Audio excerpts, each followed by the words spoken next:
do our due diligence, and we need to be able to, there was a pop-up. We need to be able to have those questions, have those conversations, and then figure out more. But overall, yes, I believe that we need to do everything in our power to increase affordable housing in Portland. This might be the way to do it, but I do have a few ideas about what we could do to add to it. And I just don't see at this point, we can't make an amendment at this point to add even more to it. But I would like to see some other components that really do look out for the people of Portland. Sorry, I hope I didn't run over. I didn't really set a time limit. We'll put it at 45 seconds. Thank you. Justin, did you not vote for facial recognition? So Zach, I'll take that as a little bit of a jumping off. The council largely already passed, so that's an ordinance that's already on the books now, which was directly taken from the language of the referendum. But I'll just say, I think that one of the things that is very important for all members of the council is that we recognize the complexity of a lot of issues. And the problem with the referendum system that we have is anything that passes at the ballot cannot be changed at all for a period of 5 years. And that is, I think, a very serious issue right now, in particular in the midst of a pandemic where there is a level of uncertainty that we have never seen before. So, you know, I am literally— I'm going to stop you there just because I'm going to stop everyone else. Okay. At 45 seconds. You don't sing? I think we're already sick of that song.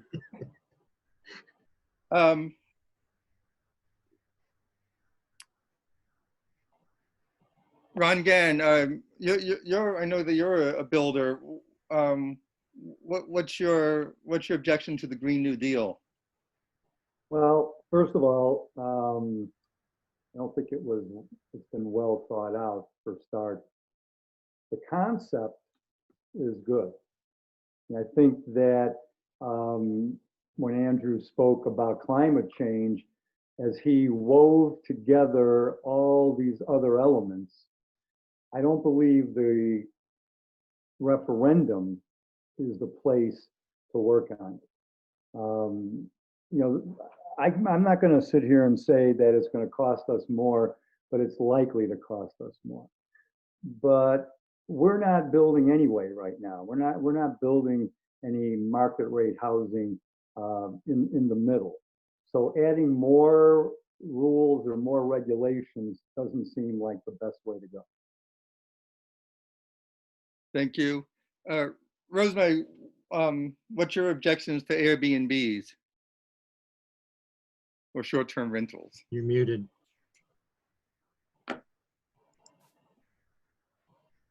You're muted.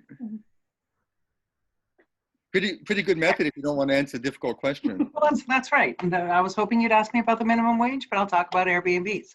I think, you know, I mean, their argument is that Airbnb contributes to the tourism economy in Portland.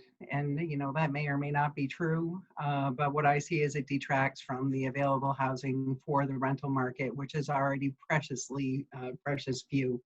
And you know, we do not need Airbnb to sustain our vibrant tourism economy in Portland. You know, if we just look around at the number of hotels that are here and hotels that go with unsold room nights, and many of these Airbnbs, you know, folks from out of state buy them up, they use them for income properties, and they essentially run them as hotels, which are unlicensed.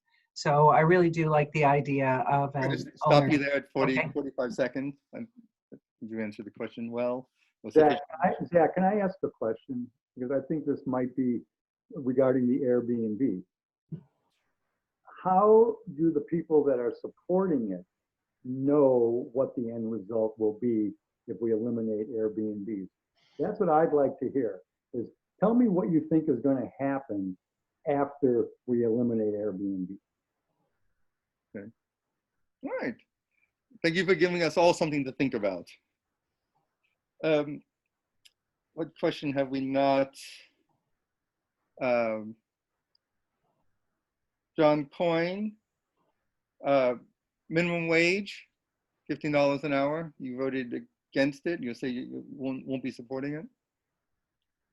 Yeah, Zach, just, there's a state minimum wage, it's federal minimum wages, and I just think that it puts an undue pressure on business owners. If there's 4 or 5 employees and this gets implemented, Justin spoke about it very, very eloquently around the citizens initiatives. For 5 years, we're bound into this, and then what I see is that the cost of the minimum wage is going to effectively get pushed back onto the consumer. You're either going to have to reduce your workforce or increase your prices. And I just don't think that, I can't support that as it's presented. Thank you. Laura, you've come late to this and apologize for the technical difficulties. I'll just give you an open-ended opportunity to talk about any of these ballot questions. Oh, okay. Thank you. And I'm really sorry to everybody for being late and just having trouble signing on. I don't know why. So talk about anything that you wrote? Well, any of these ballot questions that Sure. Yes. I mean, the first question is certainly something that's on my mind, I think on everybody's mind. What can the city do, or is the city doing enough to address the public health aspects of the pandemic? And what specific changes, if any, should the city council make? In answer to the first question, I think that Portland's done very well. And thanks to a great director of our Center for Disease Control, Dr. Shaw, and cooperation with Janet Mills. I think we're very lucky in Maine that we've had such a limited spread of the virus because we've taken such precautions, and Portland, I think in particular, has done a really nice job of finding innovative ways to support local business, and that has been really great. And now, especially on the island, when the pandemic hit, it was the local businesses that really jumped in to help sustain people out here. Local grocers, restaurant owners that stepped in to feed essential workers and get kids their lunches and send groceries out to us, including restaurants and businesses that ship things out to us on the ferry. So I think that we've done a good job. Things that we could do. I'm gonna stop you there, and I apologize for the technical difficulty. I'll take full responsibility, even though it was probably me. Yeah. No, he was gonna say it was me. And Under the bus. Because you were late, we're more or less talking about the ballot questions. Okay. Sorry. But I understand that you understand your confusion. Kate, what role did you have in the formation and the getting these ballot questions on the ballot? Yeah, this is a project of the Maine Democratic Socialists of America. I was the co-chair at the time we started the process. We came up with some ideas that we wanted to put forward. These are all things that the council has been dragging their feet on, and things that we felt we needed to take into our own hands as citizens. A little disappointed to see the lack of respect for the fact that this is a process that's protected by our Constitution. Citizens can bring forward initiatives when we feel that we have the need to change our government. And I also want to correct misinformation about this. There is a process for the council to change these if they want to. It can be done by the council if there's some sort of an error or even a major amendment. It simply needs to be put before the voters to be approved. So I just feel the need to say that because I think this is being used by the opposition to strike these down, and it's not true. Oh, okay. I let you go a couple of seconds over. My fault. Who has not spoken? April and Ken.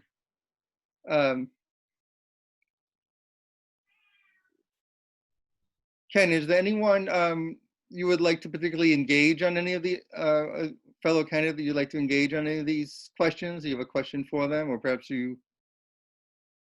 I don't know that I have a question for other candidates, but I do want to say that on the ballot questions, the chamber came out today with a very strong statement about, I think it was A, B, D, and E. I can't remember the four, but they were opposed to four of them, and mostly because of economic reasons. And I think there's a lot of push and pull here about trying to get more revenue into the city, whether it's through additional taxes from taxing from a local option tax to,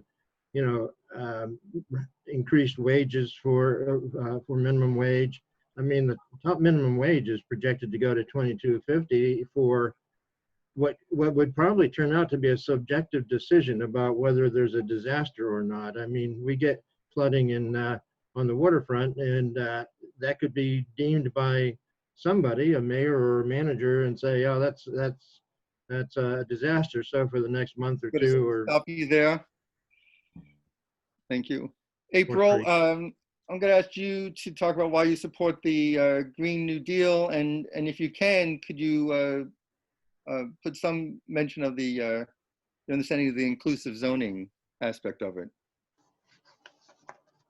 Definitely. Can you hear me okay? My headphones have been going in and out, and I apologize. We're also having a kid ordering food crisis at the house. So I'm going to have a very honest moment as a mom, and I keep texting and saying, I don't care. Order pizza, order Burger King, whatever you have to do. Just order food. So I think, as far as the Green New Deal goes, again, up and down all of these, I am supportive of them.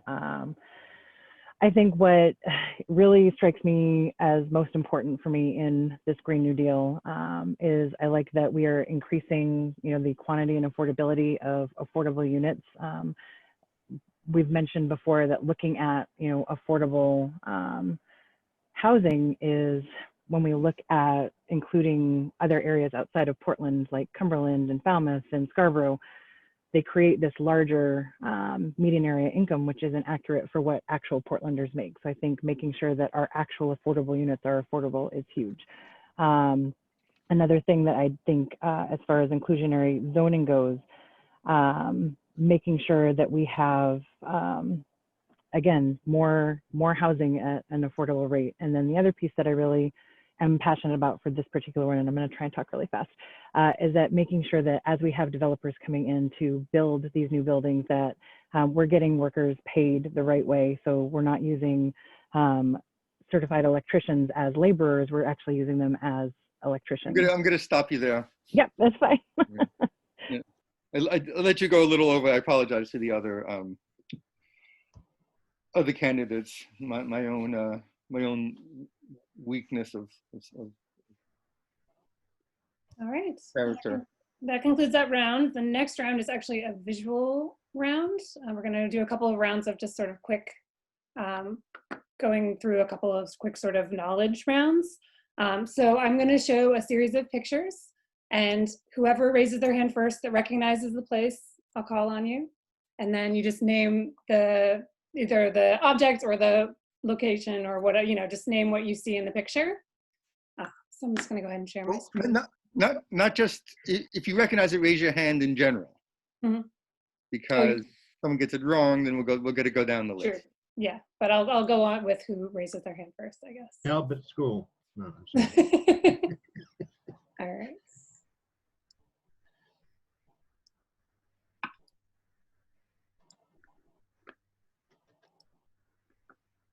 Zach has named it, "We don't have time for 1,000 words."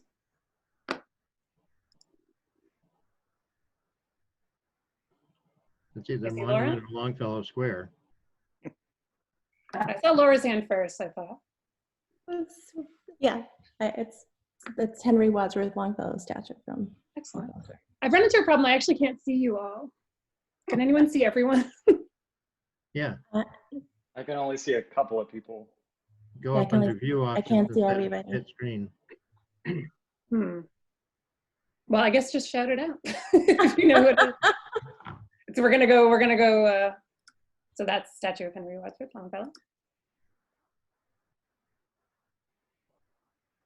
Oh, I know that one. Rosemary? Probably at the museum there down in Thompson's Point. I forget the name of it. It's the main hockey team. No, Both excellent guesses, but no. Is it at one of the comic book stores on Congress? Close. that's, So it's Green Hand Books on Congress Street. That weird bookstore I never ever been in. I knew it was somewhere on Congress. Ooh, your prom. Good one. That was Andrew, I Yes. think. Coffee. Yeah. Yeah. I'm very competitive. Unfair advantage.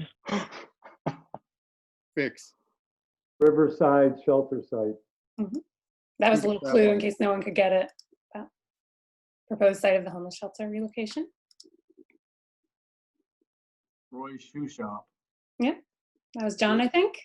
On Stevens, yep. JCC. Yep, the Jewish Community Alliance, Libbytown. That was Ron. Oh, the Battery Steel and Peaks. You got it. Quorum Bike and Ski. Was that Andrew again? Yeah. Wow. Main Med parking lot. Yep, John got it.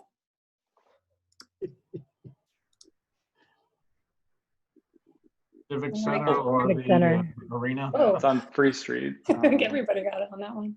Across from Bingo's. Yeah. Quality Shop. Quality shop. Daring up. On Stevens. That's Congress all Street, PMP. Porches, Mitchell and Braun, Yep. Department College of Store, Art. Maine College of Art. Maine College of Art. Main College of Art is correct. And I couldn't remember if that was the Free Street side or the Congress Street side. Question marks. It's on Congress. It's a really good restaurant, and I can't remember the name. Misen? It's No. near there. Yeah, it's really close to there. So it's Is it the Korean Sun grocery Market. store? Yeah. Right next to it. Yes, yes. Merrill Auto? No. The- Blue Cross Blue Shield on Free Street. Is that the Press Hotel? It is the main health building on Free Street. I said that. The clinic. Oh, who said that? Diversified Communications. Yes. The Green Green Elephant. Green Elephant.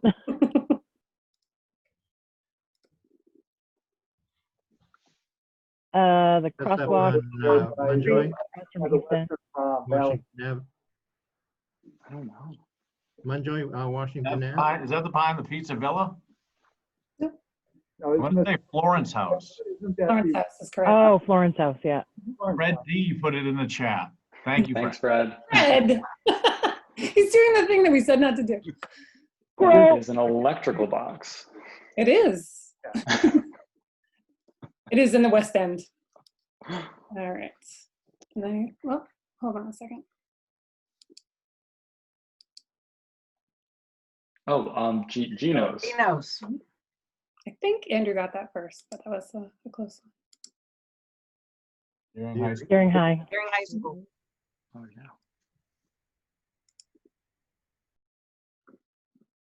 35. 5:35. Holy smokes. The intermodal facility, train Nope. station. Sort of. Yeah, no. Union Station. Oh, yeah. The Union Station Plaza in St. Valley.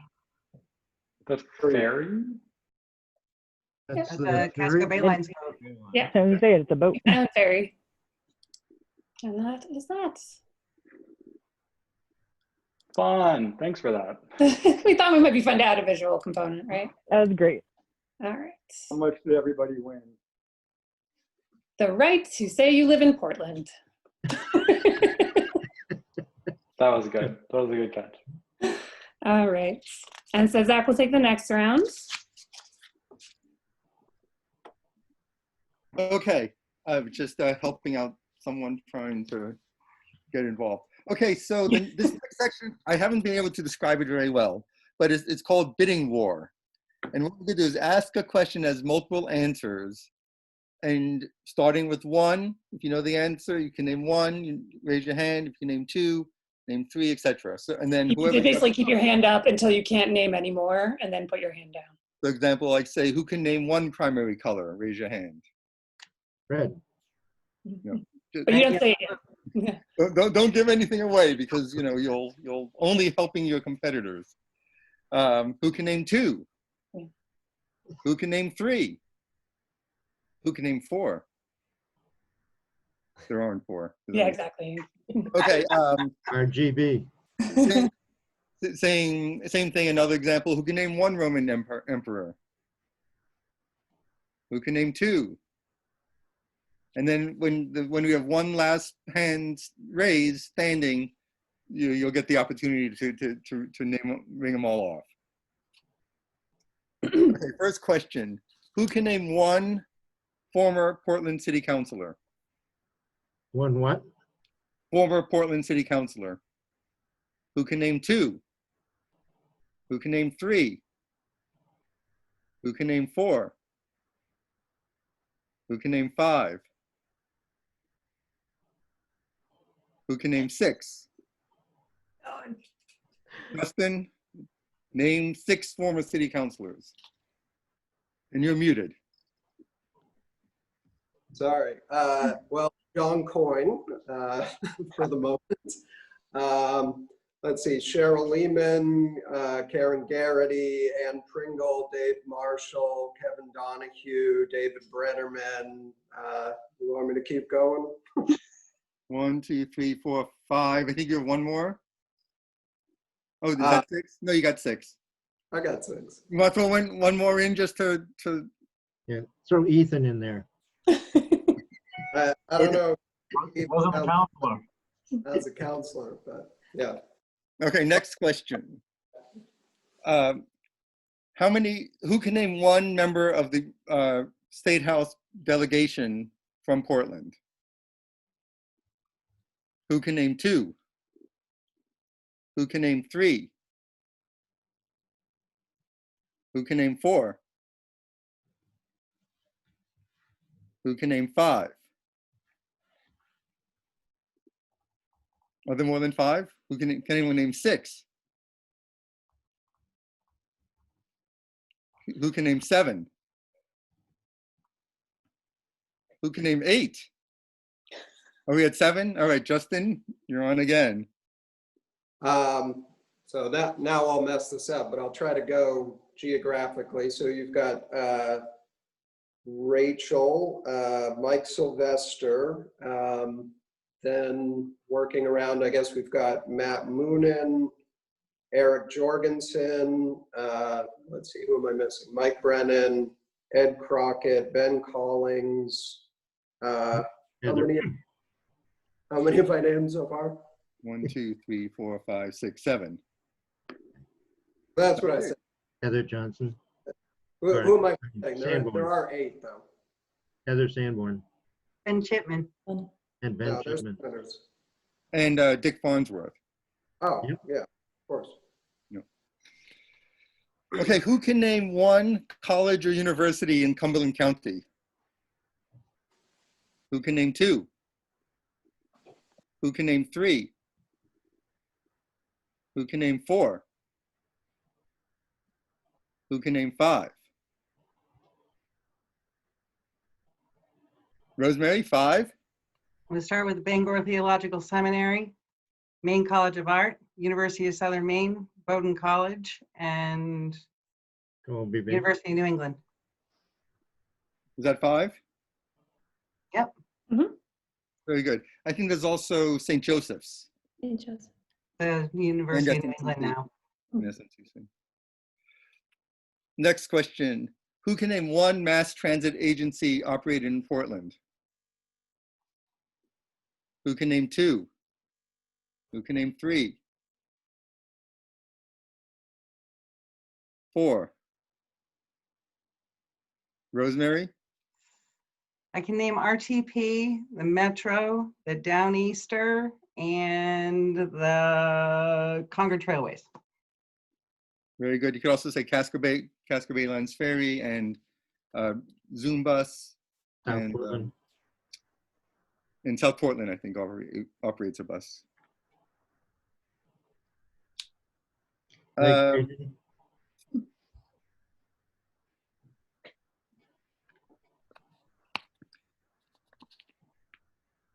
Now, I don't know the correct pronunciation, but Malho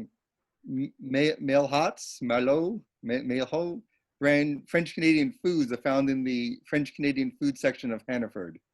How many of these French Canadian foods can you name? Who can name one? Rosemary? Sausage made in Lewiston, Maine. Very good. Salmon pie, pork pie, salted herbs, crayons, etc. Who can name one elected official from a town in Cumberland County other than Portland? Who can name two? Who can name three? Who can name four?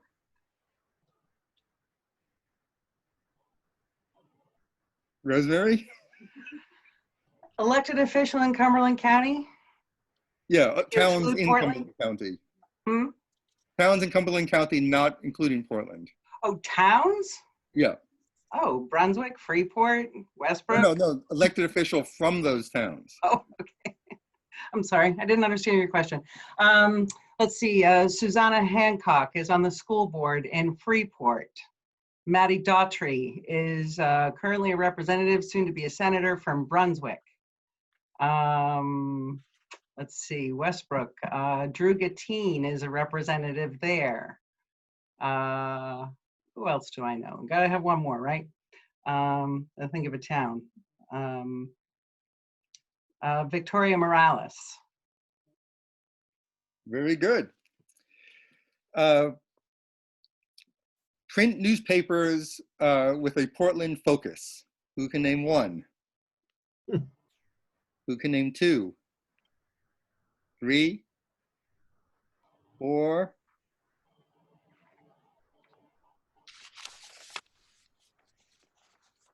Five? Kate, unmute yourself. Sorry. Press Herald, Portland Phoenix, on Jumbo Africa, the Mainer, and I can't remember the fifth one. Sorry, I thought there were, slipped my mind. I don't know. West The End Hearing News. Squirrel. No, that doesn't exist anymore, actually. Good news. Western News, Up Portland, and I don't know if the Mundray Hill Observer is still doing a print edition either. How about the forecaster? On the Forecaster, yep. Is that technically separate from the Yeah. Press Herald anymore? They do one. Oh, geez. I don't know. All right. And Asian food markets in Portland. You can name one, two, three.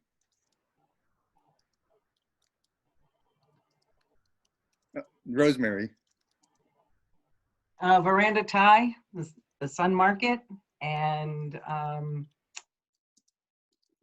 the Thai restaurant over on Brighton Avenue, which has just gone out of my mind. Vientiane. There you go. Well, thank you very much for that. I'll turn it back to Maureen. All right.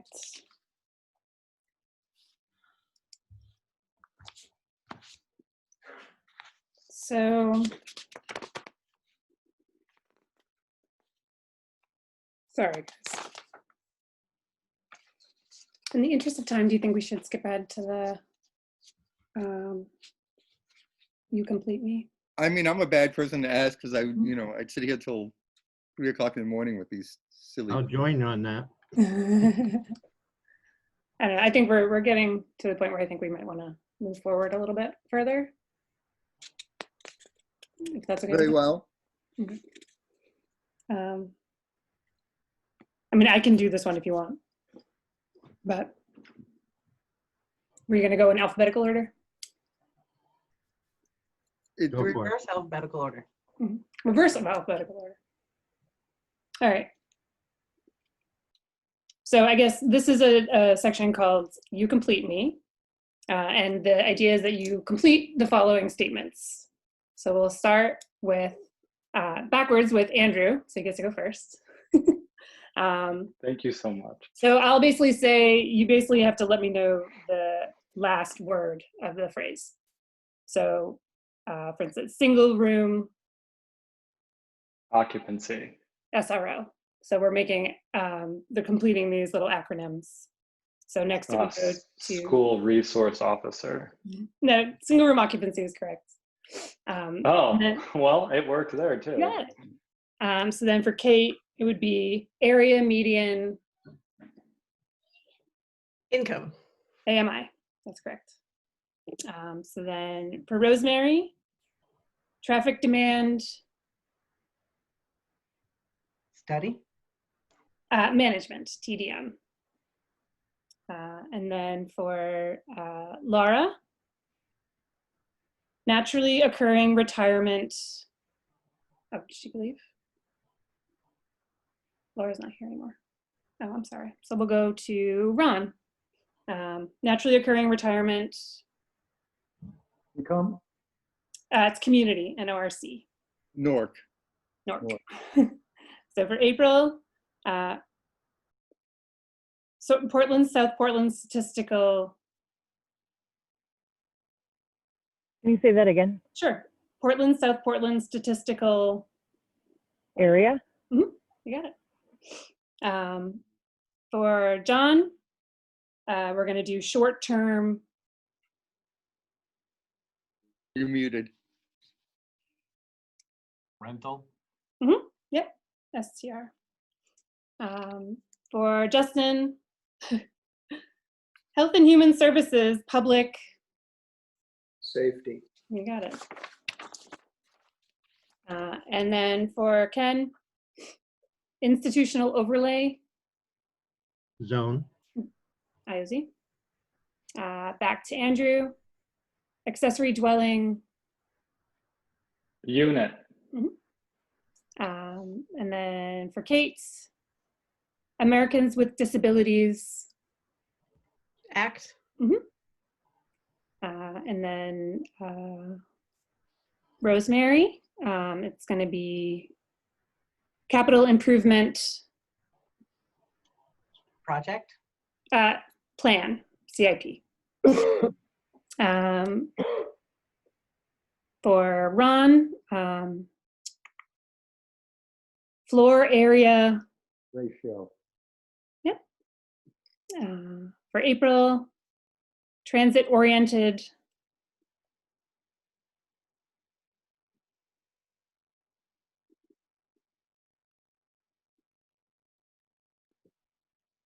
Where is Rachel? Development, sorry. Got it. I could see you mouthing it and I wasn't sure if you were still thinking. And John, locally unwanted land. Use. Lulu. Lulu. I like that one. And for Justin, metropolitan statistical Area. area. Excellent, thank you so much. The next round, Wait a minute. oh, sorry. You didn't ask. I ran out of them because the numbers got thrown up. Oh, thank God. I'm so sorry. Zach, can you think of another one for Ken? You're good with these. I would say IDK. I don't know. There you go.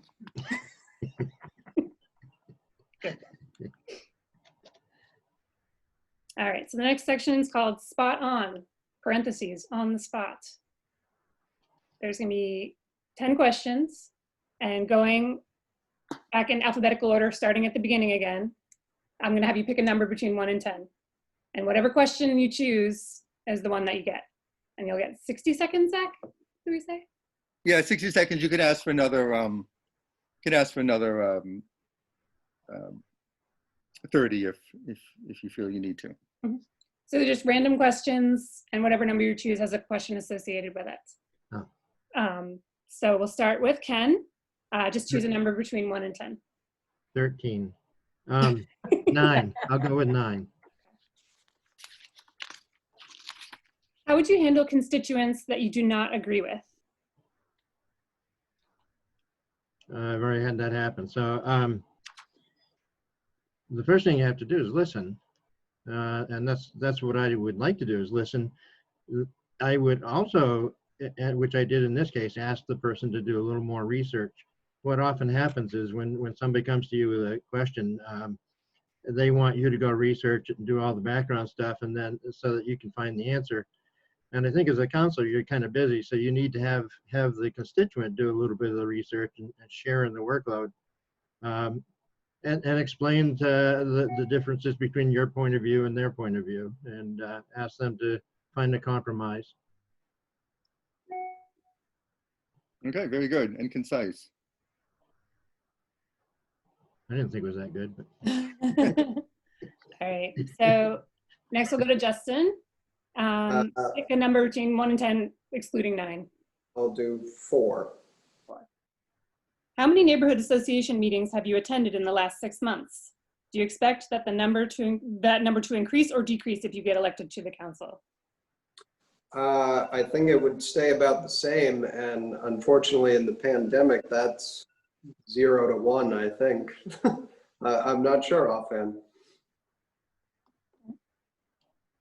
So next we'll go to John Coyne.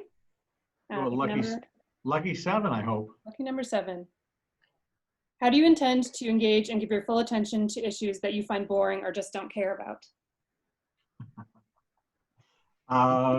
When we get into these positions, it's a fine line at times where you either have expertise or you have passion. These issues that get brought to the council level, everybody has an interest in them. You were elected by a body, by a group for your district or the at-large seat, and it's your responsibility. If I'm not too invested in it, I better become invested in it, because someone is watching. If you're sitting not paying attention around the dais or in Zoom land, someone's going to pick up on it. So you have to find that interest. What's the hook that's going to get you there to help, so you can become educated? If you don't like it, you still have to have a voice and a reason why you supported or didn't support something, and have to have the evidence to show that. Thank you. So next we'll go to April. Choose a number that has not already been chosen from 1 to 10. I'm gonna go with number 3. Number 3. What is your weakest policy field? My weakest policy field. I would probably have to say,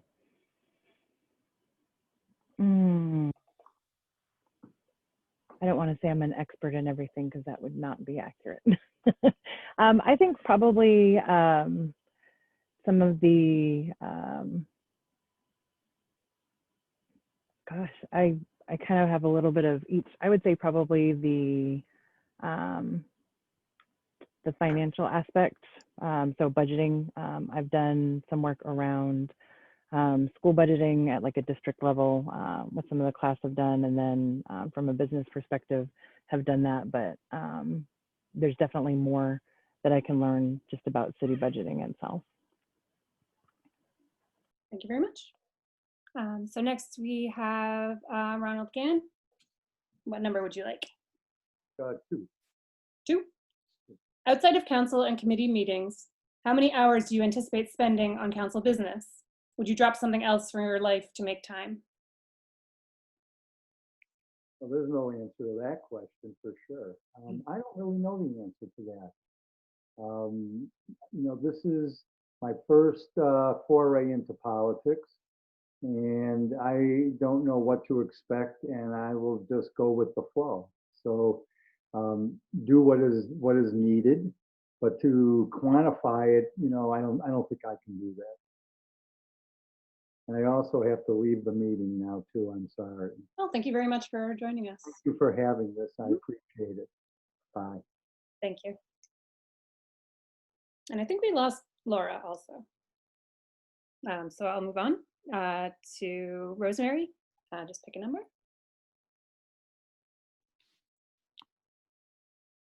You're muted. You're muted. Is 8 still available? I believe so. Yep. Describe the ideal temperament of a city councilor, and is it more important to have a thick skin or a kind heart? I think it's important to have a combination of both. You know, for the reasons that have been said here, we're going to encounter people that we don't agree with, or people who are disappointed with any decisions that we make. And we're also going to encounter folks who, you know, are having a hard time, are down on their luck, are struggling.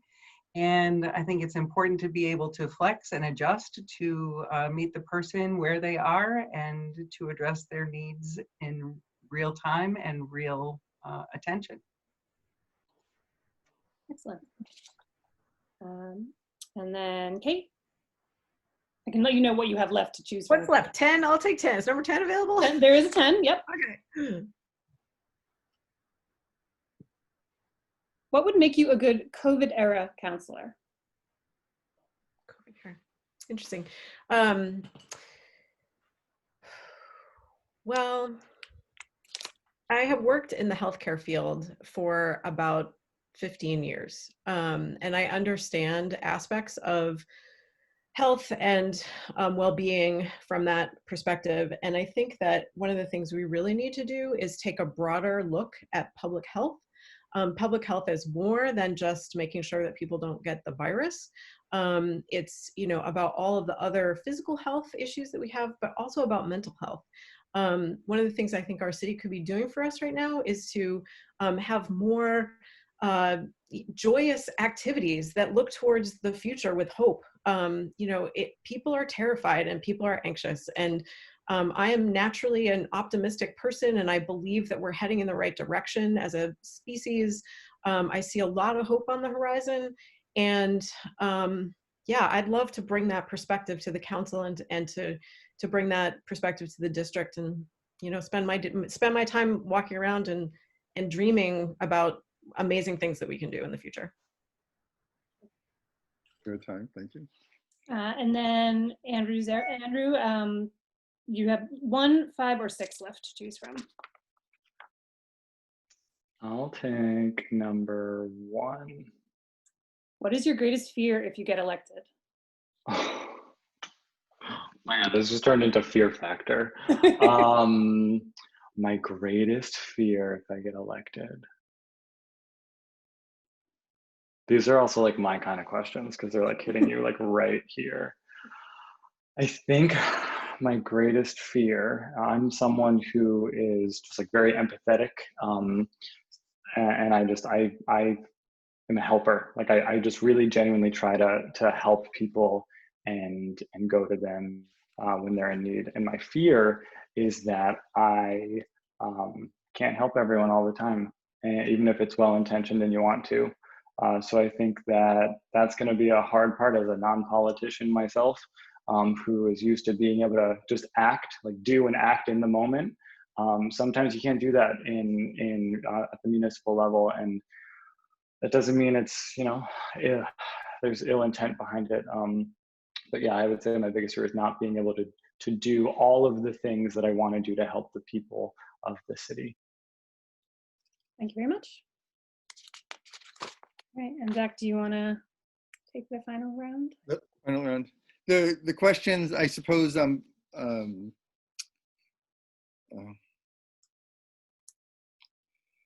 Laura can maybe write this in. One question what didn't ask is, confidence and optimism are essential for running for office. Please recite some key lines for your victory speech, because we know you all have them. Before we get to the final round, final question, I do want to go back to the one we skipped, and just a show of hands, I'll only ask one of these questions. What is the city manager's middle initial?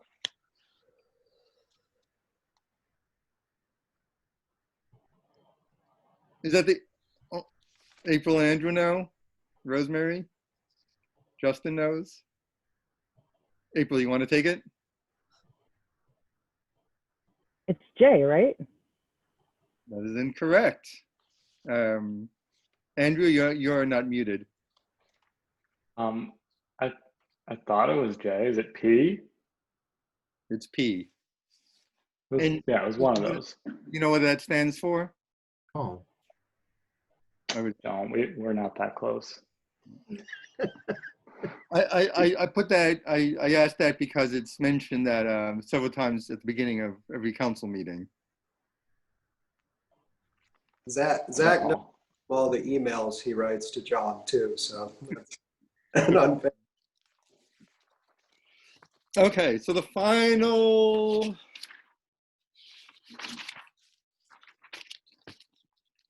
round, we have it's a general question to everyone. What is an important issue that just isn't getting enough attention? You'll have 60 seconds. If you want an additional 15, we can grant it. I'll start from the bottom, or start from reverse alphabetical order. Andrew, what important issue is there that just isn't getting enough attention? And I feel like I can start and close this thing exactly the same. Climate change, like it's just not getting enough attention, and it never will until we actually do the work to complete, the work that needs to be done. I just feel like all I could say is climate change on repeat. But to not be redundant, I think just accessibility and equity in our government, in our participation, diversity matters, representation matters. We need to have elected officials that look like us, sound like us, understand the lives that we've had, so that we can encourage a whole new generation of people to get involved and participate. I mean, we look at apathy at levels that are just unacceptable. The number of people who didn't vote in 2016 versus what we're looking at, hopefully, like Kate was saying, hopefully in a month from now. We need to create opportunity for access of equity in our local government all the way up. And that starts at local offices. So that's not being talked about enough. It's not being dealt with. 60 seconds. Do you want another 15? No, I think I can end right there. Equity and access to local politics. Kate, what are we not hearing about that we should be hearing? Yeah, we heard a lot about it a while ago, and then COVID hit and we're not hearing about it again.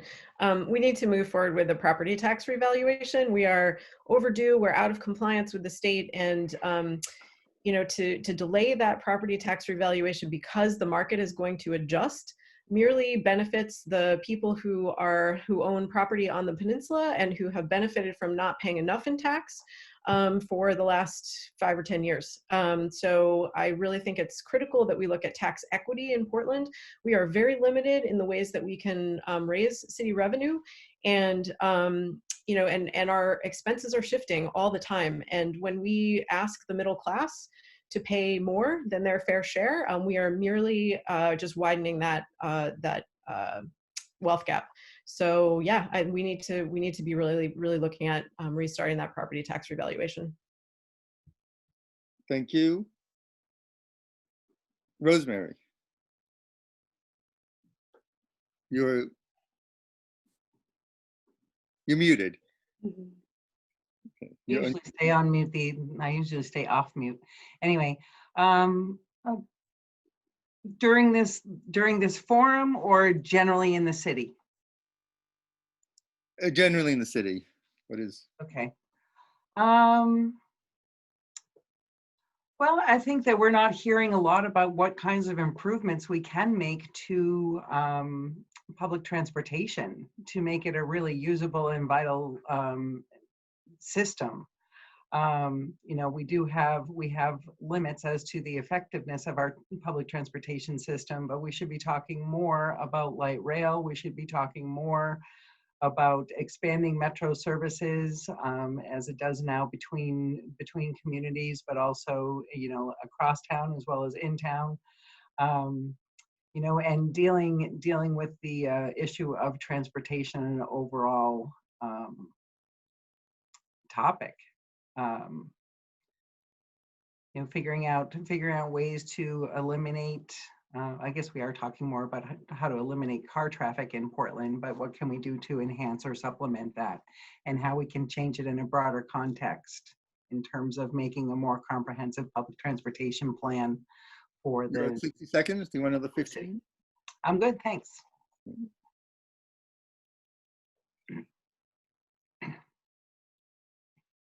April, what's not getting talked about enough? Thanks. That's a great question.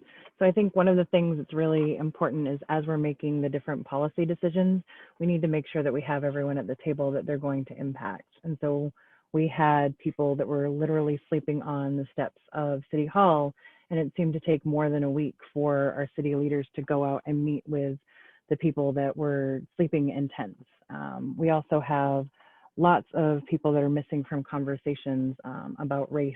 I do see, some posting about, the police chief will say, for example, this last weekend there was a protest for people who supported the president, and then there was another demonstration at the park for Black Power Maine and Black Power Portland. And so the police chief had put forth a memo that said this one group that was supporting the president came and talked to us so we could make sure that everything was going to be safe.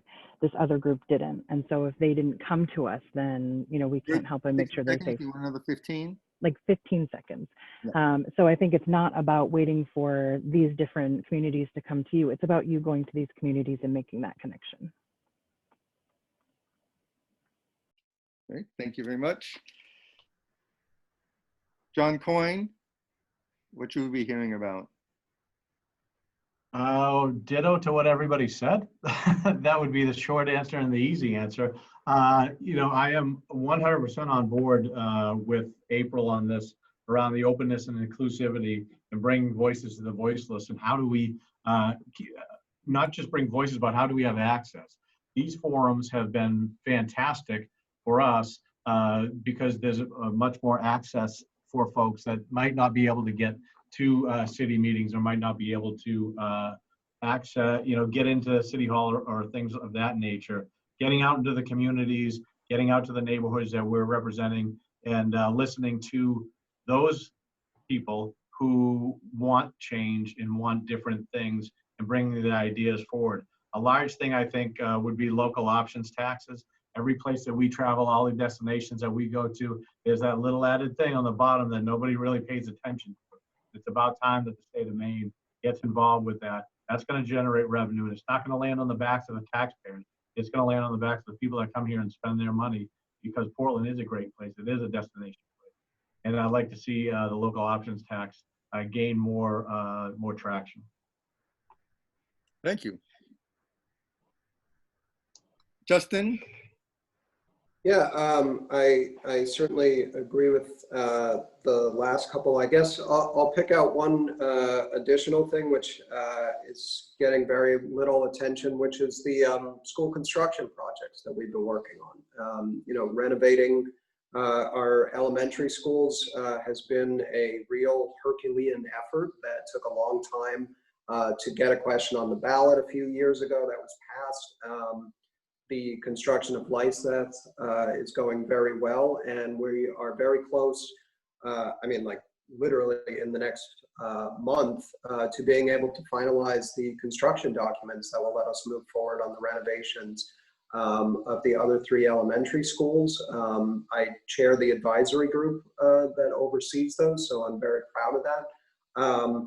But I am also worried because there is, I think, a real potential that those could be affected by some of the ballot questions right now, which change some of the requirements. So I think that's something that isn't really being talked about, and it's an important. 60 seconds. You want another 15? Yeah, just and that's a very important detail and implication that isn't being talked about. Oh, very good. Well, with the remaining 15 seconds, I'm going to ask you another trivia question that I didn't ask. Who is the most recent counselor to be married? Justin Costa. And finally, Ken, Congrats. same question to you. Okay. What are we hearing about? Well, I think the biggest issue that I do hear about is people don't feel like they've got a voice in this government, and they don't feel that the 3 minutes at 6 o'clock in the council meetings is enough, and I don't think they feel that they have access to their counselors as much as they would like. So the council needs to listen. The people need a voice. But all of these other issues, the homelessness, the affordable housing, transit, climate, and so forth, are all issues that should be are symptomatic of things not getting done fast enough at the city council and thorough enough. We should be well into our climate solutions at this point, and that's why you see this pile of solar panels behind me, is because we are not recycling our solar panels. And so when it comes time to develop more solar energy, we haven't even found a way to take care of the trash we leave behind. And that's a pretty general statement. Exactly 60 seconds. That's it from my. Do I get 15 more? Uh, I'd like to say thank you to, no. Well, I'd like to say thank you to everyone, and thanks for being good sports. Maureen, do you have any?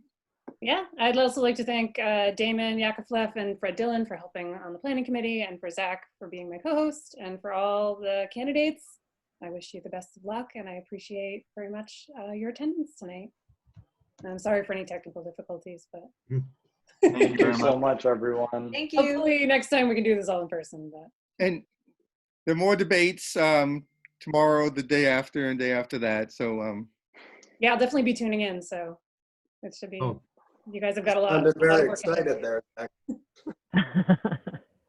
All right. Well, thank you very much. Thank you so much, Thank everybody. you. Have a good Take night. care, everyone. You too. Good night, everyone.